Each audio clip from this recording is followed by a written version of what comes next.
విష్ణువుకు తులసి చాలా ప్రీతికరమైనది. తులసిమాతను పూజిస్తే విష్ణువు త్వరగా ప్రసన్నుడవుతాడు. అందుకే చాలా మంది ప్రతిరోజు తులసిమాతను పూజిస్తారు. ఇంట్లో ఐశ్వర్యం పెరగాలన్నా, అదృష్టం కలిసి రావాలన్నా, విష్ణుమూర్తి అనుగ్రహం నిండుగా ఉండాలన్నా తులసి పూజ చేయడం, తులసిమాత అనుగ్రహాన్ని పొందడం తప్పనిసరి. ప్రతి గురువారం సాయంత్రం తులసి చెట్టు ముందు నెయ్యితో దీపారాధన చేయడం చాలా మంచిది.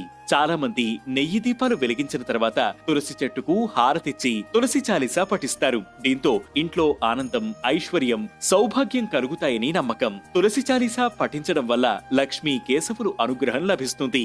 ఆర్థిక సంక్షోభం నుండి బయటపడడానికి తులసి చాలీసా పఠించడం ప్రయోజనకరంగా ఉంటుంది. తులసి చాలీసాను క్రమం తప్పకుండా పారాయణం చేయడం వల్ల 9 గ్రహాలకు శాంతి లభిస్తుందని భక్తుల నమ్మకం.